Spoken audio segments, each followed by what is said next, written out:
Funded प्रयास मैं कहूँगा इसे, क्योंकि मेरठ में अगर आप देखें तो जो अपराधी आए थे जिन्होंने इस घटना को अंजाम दिया है, वो अपराधी भारतीय जनता पार्टी की झंडा लगा के अपनी गाड़ी में आए थे। तो ये कहीं ना कहीं दिखाता है किस तरह से, किस मानसिकता के लोग उस पार्टी से जुड़े हैं। कार्यालयों से हटाए जाना शुरू कर दिया था। पिछली जो सरकारें रही है, चाहे कांग्रेस की रही चाहे आम आदमी पार्टी की रही, उसमें ऐसी कोई भी गतिविधियां नहीं। इतिहास आप उठा के देख लीजिए तो लगातार आपको दिखेगा कि भारतीय जनता पार्टी संविधान को नहीं मानती है, बाबा साहब को नहीं मानती है। शिक्षक भर्ती का अगर आप मामला देखें तो 18,500 आरक्षित वर्गों को सीट देनी चाहिए थी उनको, केवल 2,500 के आसपास 2,600 कुछ दी है।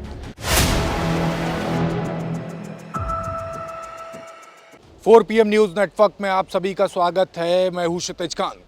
उत्तर प्रदेश के मेरठ में आपने देखा कि दलित समुदाय के कुछ लोगों से विवाह के दौरान किस तरीके से एक समुदाय विशेष के लोगों ने, एक जाति विशेष के लोगों ने हमला कर दिया और उसके बाद ये मामला पूरे उत्तर प्रदेश में तूल पकड़ रहा है। सोशल मीडिया पे काफ़ी ट्रेंड कर रहा है और ये सवाल खड़ा कर रहा है सूबे के मुख्यमंत्री योगी आदित्यनाथ के प्रशासन पर और लॉ एंड ऑर्डर पर कि किस तरीके से कार्रवाई हो रही है कि दलित समुदाय के लोगों पर अत्याचार हो रहे हैं। तमाम सवाल खड़े हो रहे हैं और इन सभी सवालों के साथ हम बात करेंगे उत्तर प्रदेश के बाराबंकी से सांसद तनुज पूनिया से, क्या कुछ कहेंगे इस पूरे मामले पर। हमारे साथ बात करने के लिए सांसद तनुज पूनिया हैं। तनुज जी, मेरठ में जो कांड हुआ वो इस समय चर्चा का विषय बना हुआ पूरे यूपी में। दलित समुदाय को कहीं ना कहीं दबाने का प्रयास लगातार जारी है। बहुत बुरी तरह से प्रयास है ये, और सरकार के द्वारा फंडेड प्रयास मैं कहूँगा इसे, क्योंकि मेरठ में अगर आप देखें तो जो अपराधी आए थे जिन्होंने इस घटना को अंजाम दिया है, वो अपराधी भारतीय जनता पार्टी की झंडा लगा के अपनी गाड़ी में आए थे। तो ये कहीं ना कहीं दिखाता है किस तरह से, किस मानसिकता के लोग उस पार्टी से जुड़े हुए हैं। और लगातार भारतीय जनता पार्टी ने दिखाया है कि किस तरह से वो दलित विरोधी, चाहे माननीय गृह मंत्री जी का अम्बेडकर वाला बयान हो सदन के अंदर, चाहे आप 400 पार का नारा लगाते हुए संविधान बदलने की बात करते हो, चाहे आप उससे पहले अगर चले जाइए सन 47 से बाबा साहब की शव यात्रा निकालना, संविधान की प्रतियां जलाना, तो लगातार इतिहास आप उठा के देख लीजिए तो लगातार आपको दिखेगा कि भारतीय जनता पार्टी संविधान को नहीं मानती है, बाबा साहब को नहीं मानती है। तो इस तरह और बाय एक्सटेंशन वो दलित समाज को वहीं रहने देना चाहती है जहां वो संविधान के लागू होने से पहले थे।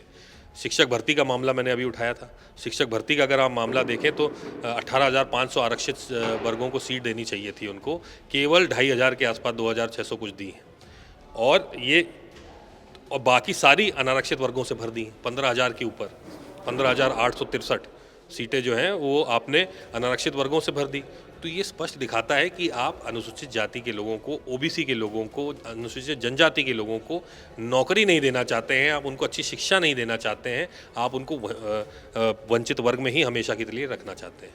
दूसरी बात करें, दिल्ली में जैसे ही सरकार बनती है तमाम तस्वीरें वायरल हुई जिसमें बाबा साहेब भीमराव अम्बेडकर की तस्वीरें कार्यालयों से हटाए जाना शुरू कर दिया था।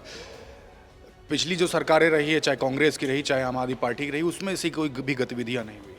मैंने तो कहा ही है, कभी बाबा साहब को इन्होंने नहीं माना है, कभी किसी भी स्वतंत्रता संग्राम सेनानी को भारतीय जनता पार्टी ने माना नहीं है।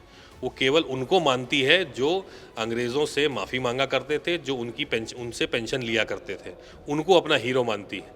तो जिन्होंने अपना खून पसीना इस देश के लिए बहाया, उनके लिए भारतीय जनता पार्टी के दफ्तरों में कोई जगह नहीं है। दूसरी बात करें, अभी हाल ही में राहुल गांधी ने रायबरेली में एक बड़ी बैठक की थी दलित समाज को लेकर के, बड़े आरोप प्रत्यारोप हुए। उसके बाद मायावती के भी कार्यालय में अगर बात की जाए या बीएसपी में सब कुछ ठीक नहीं दिख रहा। तो जो गतिविधियां उस प्रोग्राम के बाद हुई उसको लेकर क्या कहें? देखिए, इसमें एक स्पष्ट बात है, बाबा साहब ने एक मुहिम शुरू की थी आर्थिक, सामाजिक और राजनीतिक न्याय की।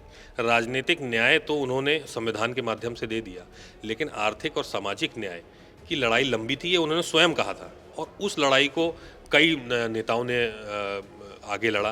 बाबू जगजीवन राम रहे, और भी बहुत सारे नेता रहे जिन्होंने इस लड़ाई को लड़ा।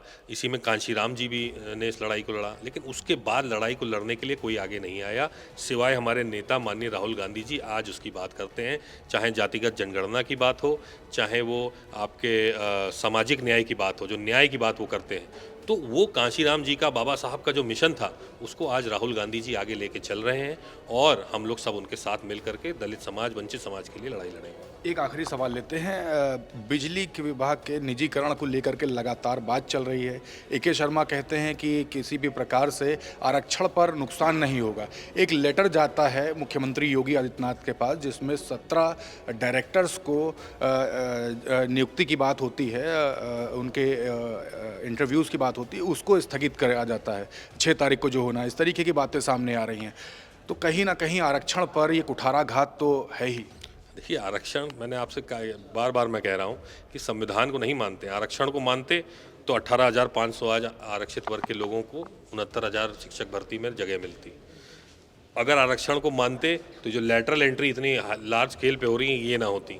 आरक्षण को मानते तो जो निजीकरण ये लोग कर रहे हैं, अगर मान लीजिए एक समय पे मैं मान लूँ कि निजीकरण ठीक है, तो निजीकरण में भी आरक्षण को इनको कानूनी दर्जा देना चाहिए था कि भाई आप धीरे धीरे करके जितने समाज के लिए आरक्षित नौकरियां थी धीरे धीरे भारतीय जनता पार्टी समाप्त कर देगी इस देश से आरक्षण को, बिना संविधान बदले लैटरल एंट्री से जो है ख़त्म कर देगी। तो धीरे धीरे आप देखेंगे कि नौकरियां तो ख़त्म कर ही रही है, शिक्षा भी अच्छी वंचित वर्ग को नहीं मिल रही है और धीरे धीरे करके ये संविधान को बैकग्राउंड से ख़त्म कर देगी। Thank you very much. तो हमारे साथ सांसद तनुज पूनिया थे।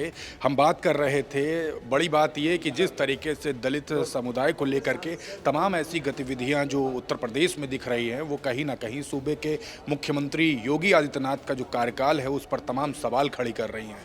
जुड़े रहिए 4 PM न्यूज़ नेटवर्क के साथ तमाम ग्राउंड रिपोर्ट के लिए। मैं हूँ क्षितिज कांत, कैमरा पर्सन शुभम के साथ 4 PM न्यूज़ नेटवर्क के लिए। धन्यवाद।